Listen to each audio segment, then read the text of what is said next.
Metro ticket ದರ ಏರಿಕೆ ರಾಜ್ಯದ ಜನತೆಗೆ ಪ್ರಮುಖವಾಗಿ ಸಿಲಿಕಾನ್ ಸಿಟಿಯ ಜನರಿಗೆ ಬರೆ ನೀಡಿದೆ ಅಂತಾನೆ ಹೇಳ್ಬಹುದು. ಇನ್ನು Sandalwood soap factory metro station ಇಂದ ನಮ್ಮ ಪ್ರತಿನಿಧಿ ಅಜಯ್ ಅವರು ವರದಿ ಮಾಡ್ಕೊಂಡು ಬಂದಿದ್ದಾರೆ. ನೋಡ್ಕೊಂಡು ಬರೋಣ ಬನ್ನಿ.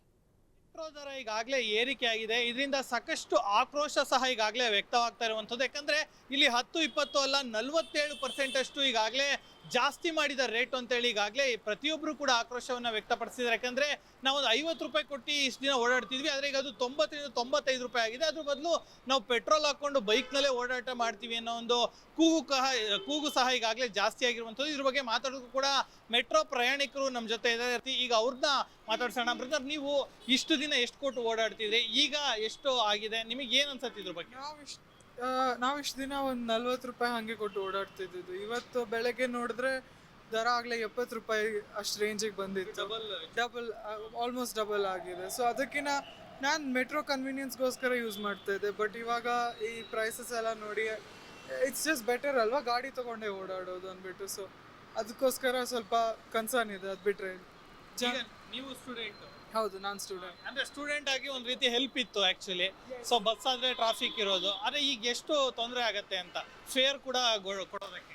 ಸ್ಟೂಡೆಂಟ್ ಆಗಿರೋದ್ರಿಂದ ಒಂದು ಬಜೆಟಲ್ಲಿ ಇರ್ತೀವಿ ನಾವು. ಸೊ ಇವಾಗ ಸಡನ್ ಆಗಿ ಈ ಥರ ಗೊತ್ತಾದ್ಮೇಲೆ ಪ್ಲಾನ್ ಸ್ವಲ್ಪ ಆಚೆ ಈಚೆ ಆಗೋ ಚಾನ್ಸಸ್ ಇರುತ್ತೆ. ಅದೊಂದು ಕನ್ಸರ್ನ್. ಅಲ್ಲ, ಹೊರೆನೇ ಟೋಟಲ್ ಆಗಿ ಹೊರೆ ಆಗಿದೆ, ಎಲ್ರಿಗೂ ಹೊರೆ ಆಗಿದೆ. ಉಪಯೋಗ ಮಾಡ್ತಾ ಇದ್ರು, ಎಲ್ಲರೂ ಉಪಯೋಗ ಆಗ್ತಾ ಇತ್ತು, ಎಲ್ರಿಗೂ ಹೊರೆ ಆಗಿದೆ. ಕಮ್ಮಿ ಮಾಡಬೇಕು. ಕಮ್ಮಿ ಮಾಡಲಿಲ್ಲ ಅಂತಂದರೆ ಸಫರ್ ಆಗೋದೇ, ಎಲ್ಲರೂ ಸಫರ್ ಆಗ್ತಾರೆ. ಇಲ್ಲಿ ಬಡವರು ಶ್ರೀಮಂತರು ಅಂತ ಏನಿಲ್ಲ, ಎಲ್ಲರೂ ಉಪಯೋಗಿಸ್ತಿದ್ರು ಮೆಟ್ರೋನ. ಹಂಗಾಗಿ ಎಲ್ರಿಗೂ ಹೊರೆ ಆಗಿದೆ, ಎಲ್ರಿಗೂ ತೊಂದರೆ ಆಗ್ತಾ ಇದೆ. ಇದು ಒಂದೇ ವರ್ಡ್, ಎಲ್ಲರಿಗೂ ತೊಂದರೆ ಆಗ್ತಾ ಇದೆ. ಇಷ್ಟೊಂದು ಹೈಕ್ ಮಾಡಿರೋದು ಎಲ್ಲ ವಿಚಾರದಲ್ಲಿ ಹೋಲಿಸಿದ್ರು ಮೆಟ್ರೋಗೆ ತುಂಬ ಅನ್ನಿಸ್ತು. ತುಂಬ ಜಾಸ್ತಿ ಆಯಿತು, ತುಂಬ ಜಾಸ್ತಿ. ಯಾವುದೇ ಇಲಾಖೆಯಲ್ಲಿ ಇಷ್ಟೊಂದು 1 to double ಮಾಡಿಲ್ಲ. ಈ ಇಲಾಖೆಯಲ್ಲಿ ಮಾತ್ರ 1 to double ಮಾಡಿದ್ದಾರೆ. ಲೈಕ್ ಅರ್ಲಿಯರ್ 60 ರುಪೀಸ್ ಅಂದರೆ ನಾವು ಇಷ್ಟು ಎವ್ರಿ ಡೇ ಕಮ್ಯೂಟ್ ಮಾಡೋರು. ನಾವು 3000 ಅಂತ ಎವ್ರಿ ಮಂತ್ ಸಪ್ರೇಟಾಗಿ ಇಷ್ಟು ಅಂತ ಅಮೌಂಟ್ ಇಟ್ಕೊತಾ ಇದ್ವಿ.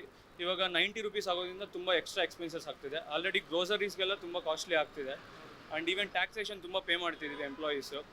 ಇದರಿಂದ ತುಂಬ ಇಂಪ್ಯಾಕ್ಟ್ ಆಗ್ತಿದೆ. ಒನ್ ಮೋರ್ ಥಿಂಗ್, ಈವನ್ ನಾವು ಒಂದು 5-6 ಸ್ಟೇಷನ್ಸ್ ಎಕ್ಸ್ಟ್ರಾ ಸ್ಕಿಪ್ ಮಾಡಿದ್ರು ಇಲ್ಲಿಂದಾನು ನಾವು ಡೆಸ್ಟಿನೇಷನ್ಗೆ 90 ರುಪೀಸೇ ತೊಗೊತಾ ಇದ್ದಾರೆ. So it's really creating a very huge problem sir. Because you have to take one step for this. You have to come down with the prices. Definitely ಕಮ್ಮಿ ಮಾಡಬೇಕಿಲ್ಲ ಅಂದರೆ ತುಂಬ ಪ್ರಾಬ್ಲಮ್ ಆಗುತ್ತೆ. Okay, suppose if may be higher salary ಬರೋರಿಗೆ it might be useful, but ಏನೋ ಅವ್ರು manage ಮಾಡ್ಬೋದು. But ಕಮ್ಮಿ ಸ್ಯಾಲ್ರಿ ಬರೋರಿಗೆ ತುಂಬ ಪ್ರಾಬ್ಲಮ್ ಆಗುತ್ತೆ. 4-5 ಸಾವಿರ ಅಂದರೆ ಈಗ ಎಕ್ಸಾಂಪಲ್ 30,000 ದುಡಿಯೋನಿಗೆ 4-5 ಸಾವಿರ ಇದರಲ್ಲಿ ಹೋದರೆ ಅವ್ನ ಫ್ಯಾಮಿಲಿನ ಹೆಂಗೆ ನೋಡ್ಕೊಳ್ಳೋಕ್ಕಾಗುತ್ತೆ ಹೇಳಿ. ಅದರಲ್ಲೂ ರೆಗ್ಯುಲರಾಗಿ ಕಮ್ಯೂಟ್ ಮಾಡೋರು ತುಂಬ ಪ್ರಾಬ್ಲಮ್ ಆಗುತ್ತೆ. ಈವನ್ ಈ ವೆಜಿಟೇಬಲ್ ವೆಂಡರ್ಸ್ ಅವರೆಲ್ಲ ಡೈಲಿ ಓಡಾಡಬೇಕಾಗ್ತಾ ಇದೆ, ಅವ್ರಿಗೂ ತುಂಬ ಪ್ರಾಬ್ಲಮ್ ಆಗ್ತಿದೆ, ಹೇಳ್ತಾ ಇದ್ದಾರೆ ಅವರು. ಇದಿಷ್ಟು ಪ್ರಯಾಣಿಕರ ಮಾತು ಅಂದರೆ ಪ್ರತಿಯೊಬ್ಬರಿಗೂ ಕೂಡ ತೊಂದರೆ ಆಗುತ್ತೆ. ಆದಷ್ಟು ಬೇಗ ಇದನ್ನು ಸರ್ಕಾರ ಯೋಚನೆ ಮಾಡಬೇಕು ಈ ಬಗ್ಗೆ ಅನ್ನೋ ಒಂದು ಮಾತನ್ನು ಸಹ ಹೇಳ್ತಾ ಇರುವಂಥದ್ದು. ಕ್ಯಾಮ್ರಾ ಪರ್ಸನ್ ರಾಘವೇಂದ್ರ ಜೊತೆ ಅಜಯ್, ಅಶ್ವವೇಗ ನ್ಯೂಸ್, ಬೆಂಗಳೂರು. ಒಂದೊಂದು ನಾವು ಮೆಟ್ರೋ ಎದುರುಗಡೆ ನಾವು ಆಟೋ ಬಾಡಿಗೆ ಹೊಡಿತೀವಿ. ಮೆಟ್ರೋದಲ್ಲೂ ಬರೋ ಜನಸಂಖ್ಯೆ ತುಂಬಾ ಕಮ್ಮಿ ಆಗಿದೆ. ಜನಗಳು ಜಾಸ್ತಿ ಬರ್ತಾ ಇಲ್ಲ. ಅದ್ರಲ್ಲಿ ನಮ್ಮ ಆಟೋಗಂತೂ ತುಂಬಾನೇ ಹೇಟ್ ಬೀಳ್ತಾ ಇದೆ ಸರ್. ಬಿಸ್ನೆಸ್ ಅಂತೂ ಏನಂದ್ರೆ ಏನೂ ಮಾಡಕ್ ಆಗ್ತಾ ಇಲ್ಲ. ಈ ತರ ಪರಿಸ್ಥಿತಿ ಆಗಿ ಕೂತಿದೆ. ಆ ರೇಟ್ಗಳಂದ್ರೆ 10% ಮಾಡಬೇಕು. 40% ಆದ್ರೆ ಪಬ್ಲಿಕ್ ತೊಂದರೆ ಆಗುತ್ತೆ. ಈಗ ನಾವು ಓಟ್ ಕೇಳಿದಾಗ ಮಾತ್ರ ನಾವು ಅವ್ರು ಓಟ್ ಹಾಕ್ತಿವಿ. ಇದ್ದಾಗ ಅವ್ರು ನಮ್ಮ ಬಗ್ಗೆ ಏನೋ ಯೋಚನೆ ಮಾಡಬೇಕು. ಪ್ರತಿಯೊಬ್ರು ಯಾರೇ ಆಗಿರ್ಲಿ, ಪಕ್ಷ ಯಾವುದೇ ಇರಲಿ. ಈಗ ಮೆಟ್ರೋ ದರ ಆದ್ರೂ ಪಬ್ಲಿಕ್ಗೆ ತಾನೇ ತೊಂದರೆ.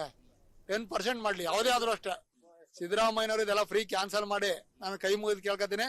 ಒಳ್ಳೆ ಆ ತರ ಹೋದ್ಸಲ 5 ವರ್ಷ ಆಡಳಿತ ಕೊಟ್ಟ, ಈ ಸಲ ಕಾಂಗ್ರೆಸ್ ಗೌರ್ಮೆಂಟ್ ಒಳ್ಳೆ ಆಡಳಿತ ಕೊಡ್ಲಿ ಅಂತ ನಂಗೆ ಕೈ ಮುಗಿದು ಕೇಳ್ಕೊತೀನಿ. ಏನೋ ಮಾಡ್ಬೇಕು, ಅವ್ರಿಗೊಂದು 5% ಮಾಡ್ಲಿ, ಇಲ್ಲೊಂದು 10% ತಗೊಳ್ಳಿ. ಇನ್ನು 5% ಇವ್ರಿಗೆ ಉಳಿತದಲ್ಲ. ನಾವ್ ಇವ್ರ ಕೈಯಿಂದ ಯಾರೇ ಆದ್ರೂ ಅಷ್ಟೇ, ಗೌರ್ಮೆಂಟ್ ನಡೆಸ್ಲಿ, ಇನ್ನೊಬ್ಬರೇ ಮಾಡ್ಲಿ, ಕೈಯಿಂದ ನಡ್ಸಕ್ ಯಾರ ಕೈಯಿಂದ ಆಗಲ್ಲ, ತಗೊಳ್ಳೇಬೇಕು.